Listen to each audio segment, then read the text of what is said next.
Hi, this is James and I am back with Joe here at Gamescom. Hello. And Joe, you've just gone hands-on with Just Cause 3. I have indeed. We also saw a presentation from the developers. You spoke to one of them, in fact. I did. Which we'll get to in a second. But first of all, the whole concept of the game seems to be about bases and mods. Well, yeah, I mean, the kind of...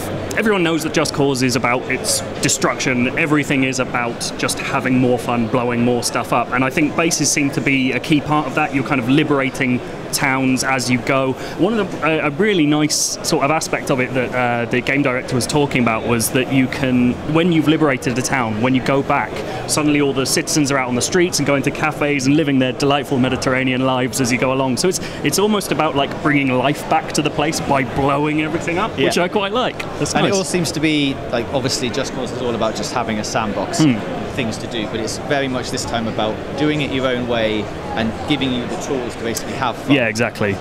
So joining on to the mods, which is basically how you have fun now. So it's not like an upgrade system. Yeah. These are things that essentially modify the game that you can turn on and off all the time as you go through. Yeah, so I mean, some of the interesting stuff, there's your kind of standard, like you can reel in your grappling hook faster and things like that. The Rico related stuff is a bit, expected. The stuff that was really surprising was you can sort of, as you say, you can mod different bits of equipment. So my favorite personally was you can buy, for your C4, you can buy rocket boosters that attach to that. So when you use that mod, instead of just exploding, it pushes whatever you've attached it to, like, in the direction that physics would say it would. Yeah. So you could stick, say, 3 on the front end of a car and just make it spin round like a top. It just looks amazing. Like really emphasizing the fact that everything in that game is made to have fun with, as opposed to like push you. It's not like a Metroidvania where you need it to get by. It's just mess about and see what happens, which I'm down with all day.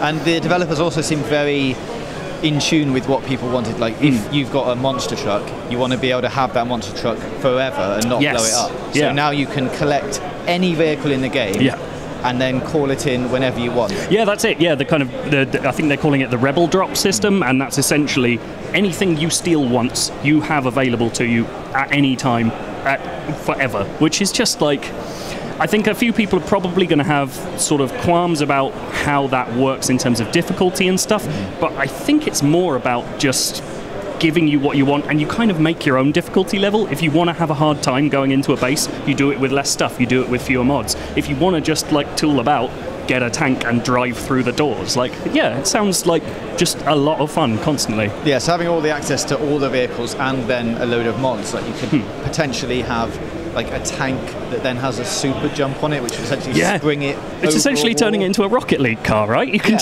you can just like jump it over gates and stuff and boost it through doors. Looks great. Well, it's going to be a hell of a lot of fun, I think, when it comes out. So that is our hands-on preview with Just Cause 3. For more on this and all the games at Gamescom, stay tuned to Game Trader and check out gamesradar.com for Joe's hands-on preview. Yes. Bye-bye.